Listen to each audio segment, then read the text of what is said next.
Hello students, welcome to Telugu officers channel. ఇవాళ మనం మార్చి 30 మరియు 31వ తేదీకి సంబంధించిన కరెంట్ అఫైర్స్ గురించి చూద్దాం.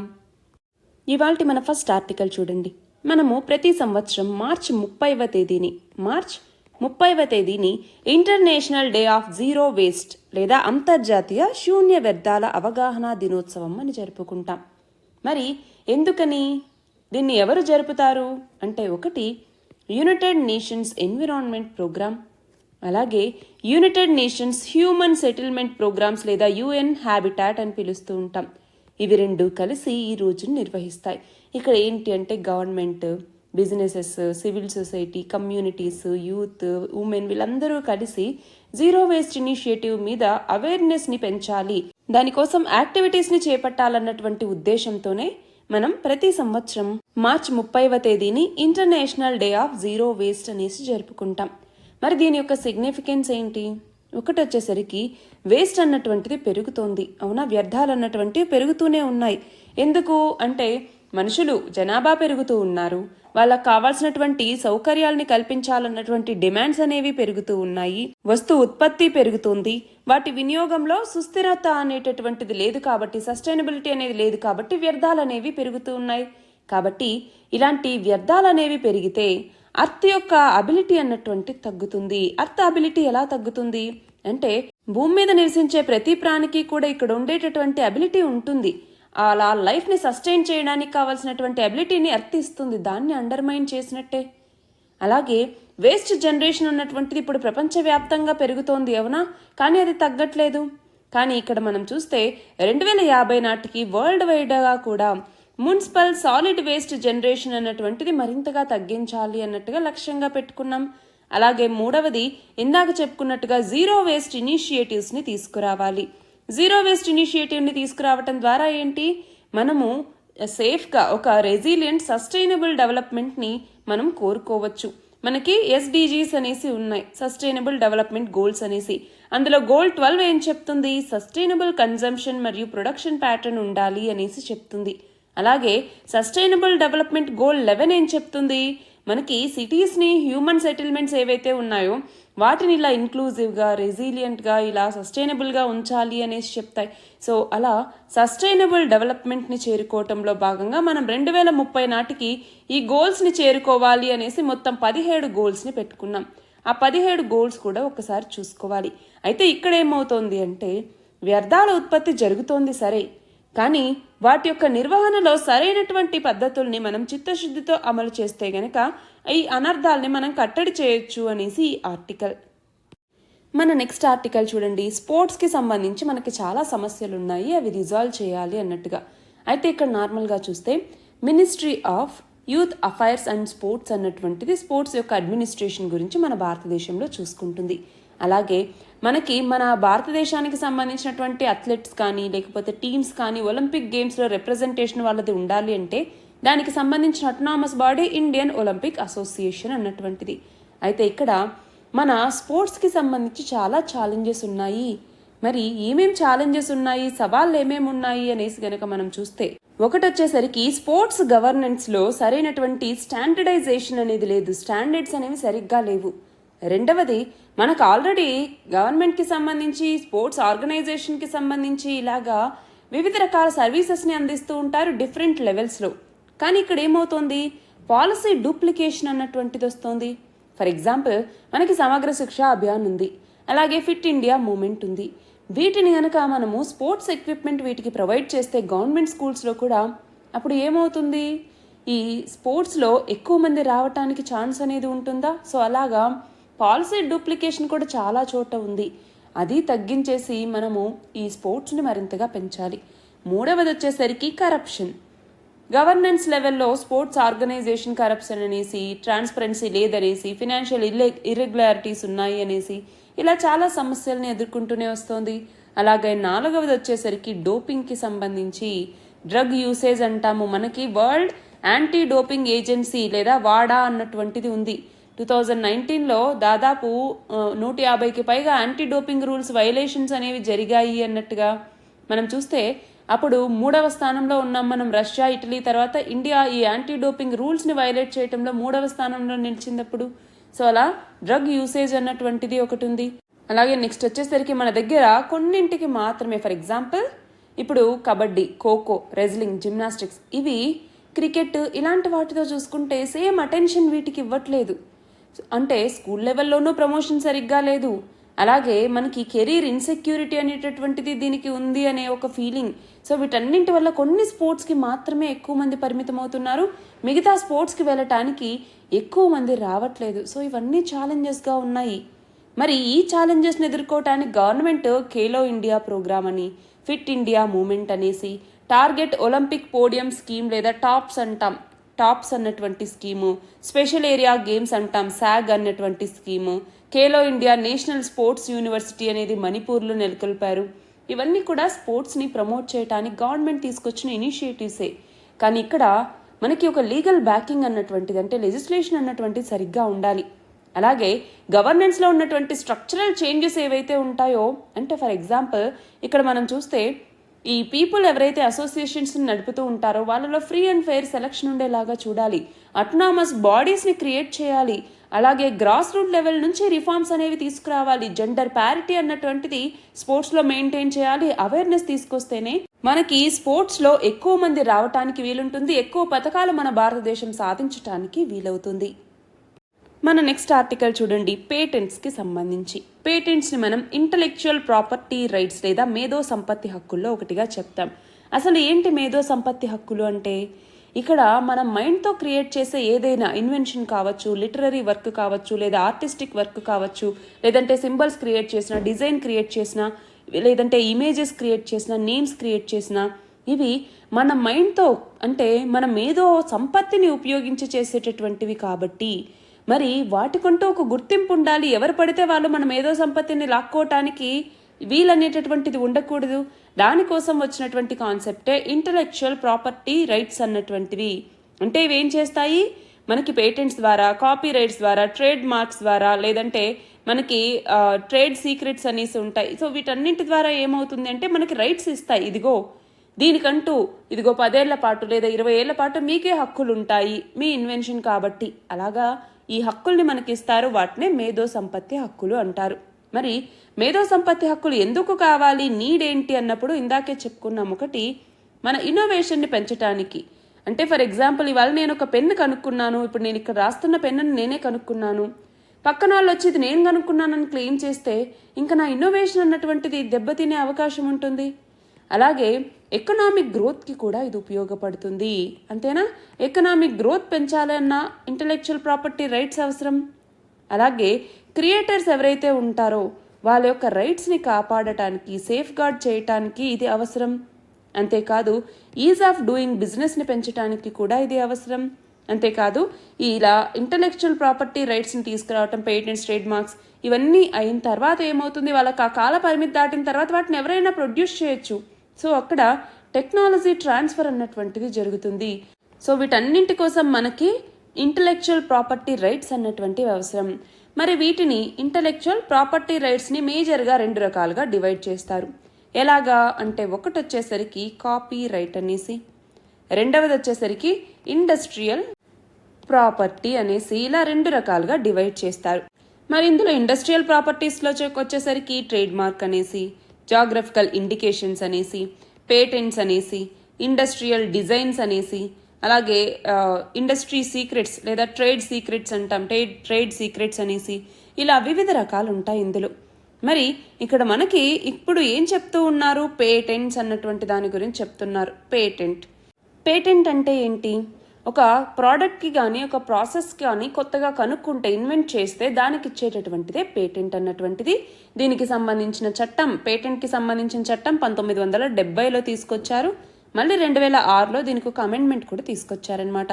మరి ఏ మినిస్ట్రీ చూసుకుంటుంది దీన్ని అంటే డిపిఐఐటి అన్నటువంటిది. ఇది ఏ మినిస్ట్రీ కింద ఉంటుంది, డిపిఐఐటి అన్నటువంటిది ministry of commerce and industry కింద ఉంటుంది. మరి పేటెంట్ పీరియడ్ ఎంత అంటే 20 సంవత్సరాలకి పేటెంట్ ఇస్తారు. ఆ తర్వాత పేటెంట్ హక్కులు అన్నటువంటి వాళ్ళకు ఉండవు. మరి ఇక్కడ ఆర్టికల్లో ఏం చెప్తూ ఉన్నారు, మన భారతదేశంలో మేధో సంపత్తి హక్కుల్ని అంటే మేధో హక్కుల్ని మంజూరు చేయటం అన్నటువంటిది ఇటీవల కాలంలో పెరుగుతూ వస్తోంది. మరి మేధో హక్కులకు సంబంధించి చాలా ఛాలెంజెస్ ఉన్నాయి. ఫర్ ఎగ్జాంపుల్ ఇప్పుడు 3వ అతిపెద్ద ఆర్థిక వ్యవస్థగా మన భారతదేశం మారాలి అని మనం లక్ష్యంగా పెట్టుకున్నాం.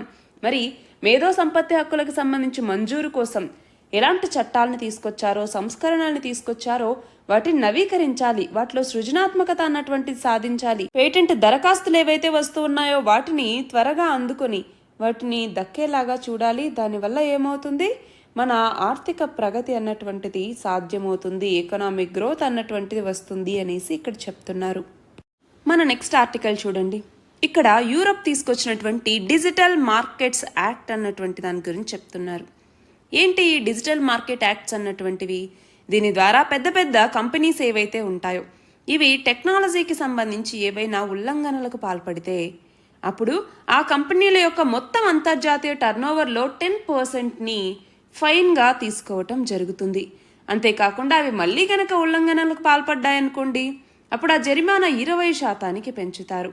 అంతేకాదు, అవసరం అనుకుంటే ఆ పెద్ద పెద్ద కంపెనీల్ని చిన్న చిన్నవిగా విభజించటానికి కూడా ఈ చట్టం అన్నటువంటిది మనకి వీలు కల్పిస్తోంది. మరి దానివల్ల ఏమైంది, ఇప్పుడు పెద్ద పెద్ద సంస్థలు ఏవైతే ఉన్నాయో ఇవి గుత్తాధిపత్యాన్ని, అంటే వాళ్ళే అథారిటేరియనిజం చూపించకుండా విభజించటానికి, అలాగే మిగతా వాళ్ళకి కూడా ఆ కాంపిటీషన్లో పాల్గొనటానికి ఇది వీలు కల్పిస్తుంది. అయితే ఇది మనకి ఎందుకు ఇంపార్టెంట్ అంటే, రీసెంట్గా మన భారతదేశంలో డిజిటల్ కాంపిటీషన్ బిల్ అన్నటువంటి దాన్ని ఇంట్రడ్యూస్ చేశారు. దీని ద్వారా ఏంటి, పెద్ద పెద్ద టెక్నాలజీ కంపెనీస్ ఏవైతే ఉన్నాయో అవి ఫెయిర్ ట్రాన్స్పరెంట్ మేనర్లో బిహేవ్ చేయాలి. అంటే ఒక క్లియర్ కంప్లైంట్ హ్యాండ్లింగ్ మెకానిజంని తీసుకురావాలి. దాని ద్వారా ఏంటి, చిన్న చిన్న కంపెనీస్ కూడా మార్కెట్లో మనగలిగేలాగా చేయాలి అన్నటువంటిదే ఈ డిజిటల్ కాంపిటీషన్ బిల్లు యొక్క ముఖ్య ఉద్దేశం. మన నెక్స్ట్ ఆర్టికల్ చూడండి. మన స్టాక్ మార్కెట్స్లోకి విదేశీ పెట్టుబడులు 2 లక్షల కోట్లు వచ్చాయి. మనం చూస్తే ఒక్క 2023-24 ఆర్థిక సంవత్సరంలోనే ఇంత మొత్తం వచ్చింది.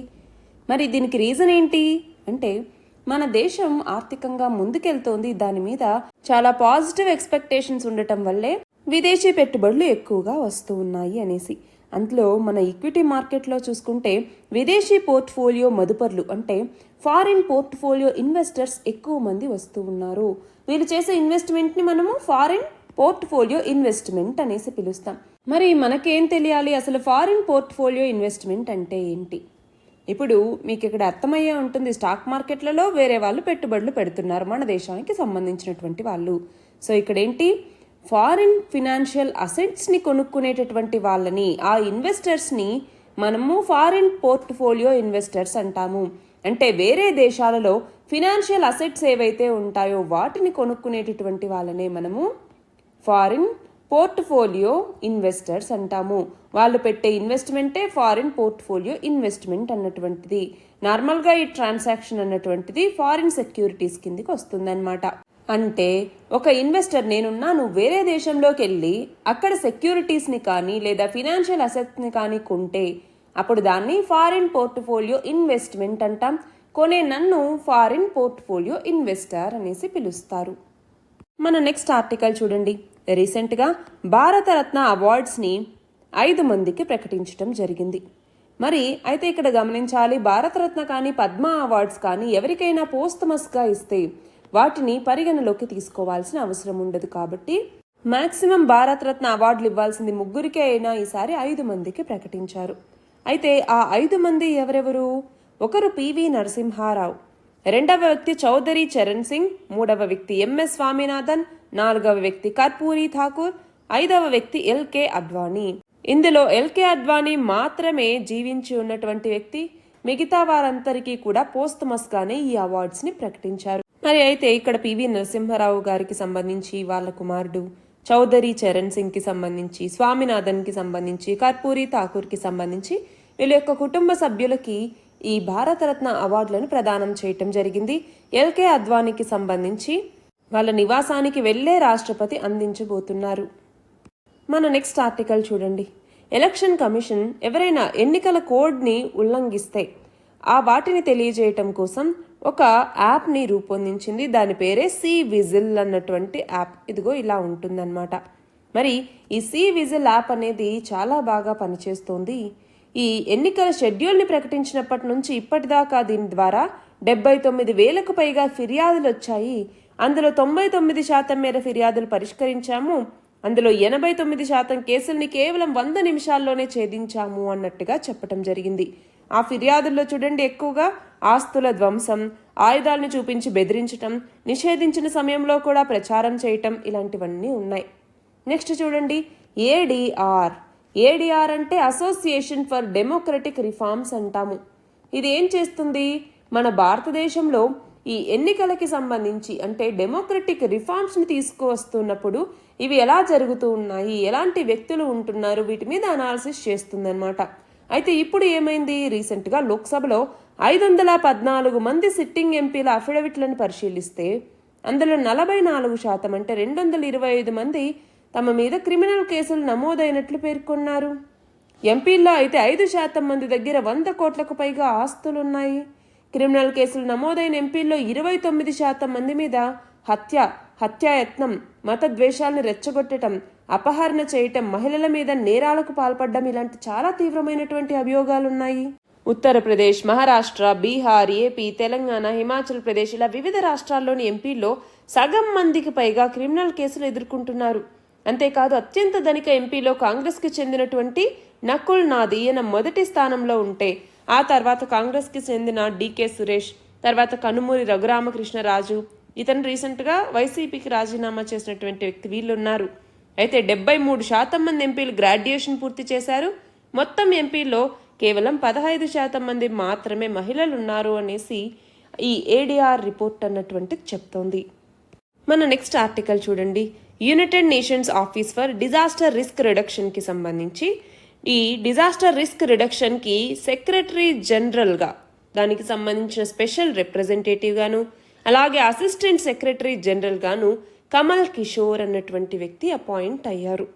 నెక్స్ట్ చూడండి, బ్రాండ్ ఫినాన్స్ ఇన్సూరెన్స్ 100 రిపోర్ట్ ప్రకారం ఎల్ఐసి అన్నటువంటిదే Life Insurance Corporation of India Limited అన్నటువంటిది స్ట్రాంగెస్ట్ బ్రాండ్గా నిలిచింది. మనం చూస్తే 816 బిలియన్ రూపాయల బ్రాండ్ వాల్యూ ఉంది ఎల్ఐసికి. అలాగే బ్రాండ్ స్ట్రెంగ్త్ ఇండెక్స్ స్కోర్ అన్నటువంటిది 88.3గా ఉంది.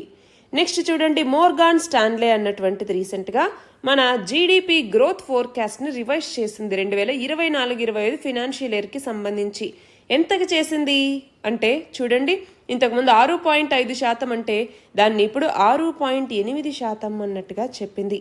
అలాగే ఇప్పుడు ఆన్గోయింగ్ ఫినాన్షియల్ ఇయర్ ఏదైతే ఉందో దీని యొక్క గ్రోత్ ఫోర్కాస్ట్ని 7.9%గా రివైజ్ చేసింది. నెక్స్ట్ చూడండి, రీసెంట్గా యూనియన్ బ్యాంక్ ఆఫ్ ఇండియాకి ఎగ్జిక్యూటివ్ చైర్మన్గా ఉన్నటువంటి నిధు సక్సేనా ఇవన్నీ బ్యాంక్ ఆఫ్ మహారాష్ట్రకి ఎండి మరియు సిఇఓగా అపాయింట్ చేయటం జరిగింది, అది కూడా 3 ఏళ్ల కాలానికి గాను. నెక్స్ట్ చూడండి, మన భారత నౌకాదళ సిబ్బంది అరేబియా సముద్రంలో హైజాక్కి గురైనటువంటి ఇరాన్కి చెందినటువంటి చేపల పడవని రక్షించింది. ఆ పడవలో ఉన్నటువంటి 23 మంది పాకిస్తానీ సిబ్బందిని సురక్షితంగా కాపాడటం జరిగింది. మరి ఎక్కడ జరిగింది అంటే గల్ఫ్ ఆఫ్ ఎడెన్కి దగ్గరలో ఉన్నటువంటి సొకోత్రా ద్వీప సముదాయానికి దాదాపు 90 నాటికల్ మైల్స్ దూరంలో ఇది జరిగింది.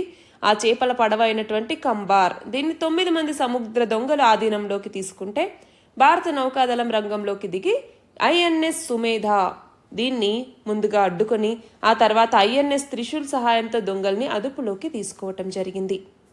నెక్స్ట్ చూడండి, జాతీయ దర్యాప్తు సంస్థ ఎన్ఐఏకి డైరెక్టర్ జనరల్గా సదానంద్ వసంత్ దాతే ఈయనను నియమిస్తూ కేంద్ర హోంశాఖ ఉత్తర్వులు జారీ చేసింది.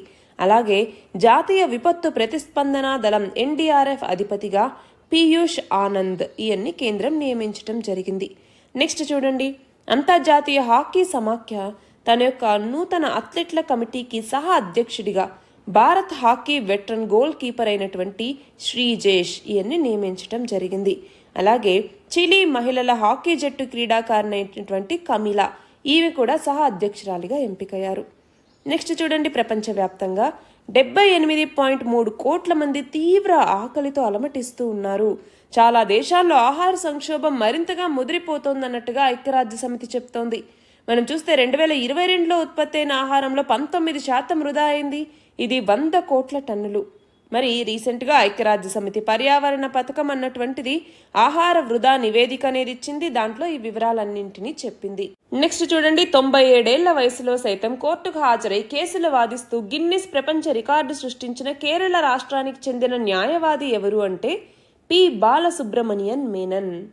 నెక్స్ట్ చూడండి, నకిలీ లేదా తప్పుడు డాక్యుమెంట్లతో సిమ్ కార్డులు తీసుకుని వాటి ద్వారా సైబర్ మోసాలు, ఆర్థిక నేరాలకు పాల్పడుతున్నటువంటి ఘటనలు పెరుగుతూ ఉన్న నేపథ్యంలో వీటిని నియంత్రించేందుకు కేంద్ర ప్రభుత్వం దేశవ్యాప్తంగా కొన్ని అక్రమ సెల్ ఫోన్ కనెక్షన్లను రద్దు చేసింది. మరి ఎన్ని అక్రమ సెల్ ఫోన్ కనెక్షన్లను గుర్తించి రద్దు చేసింది? 55.52 లక్షలు. మరి సైబర్ నేరాలను అడ్డుకోవటం లక్ష్యంగా సంచార్ సాతి అనేటటువంటి ఒక పోర్టల్ని ప్రారంభించారు. దీని ద్వారానే అక్రమ సెల్ ఫోన్ కనెక్షన్లను గుర్తించారు. నెక్స్ట్ చూడండి, వికసిత్ భారత్ 2047 కింద మన దేశ ఆర్థిక వ్యవస్థని ఎంత మొత్తానికి చేర్చాలి అనే లక్ష్యంతో కేంద్ర ప్రభుత్వం ప్రత్యేక విజన్తో ముందుకెళ్తోంది అంటే $30 ట్రిలియన్, అంటే సుమారు 2,500 లక్షల కోట్లు. చూడండి, చివరిగా 2023-24లో మన దేశంలో ఉపాధి హామీ పథకం కింద వివిధ రాష్ట్రాలు చెల్లించినటువంటి దినసరి కూలీ ఎంత మొత్తంగా ఉంది అన్నట్టుగా రీసెంట్గా స్టాటిస్టిక్స్ తెలుపుతున్నాయి. అంటే 259 యావరేజ్గా అన్నమాట, సగటు దినసరి కూలీ ఇది. ఇవి మార్చి 30 మరియు 31కి సంబంధించినటువంటి కరెంట్ అఫైర్స్. పీడిఎఫ్ లింక్ డిస్క్రిప్షన్లో ఉంటుంది, మీరు అందులో చూడొచ్చు. All the very best and thank you very much.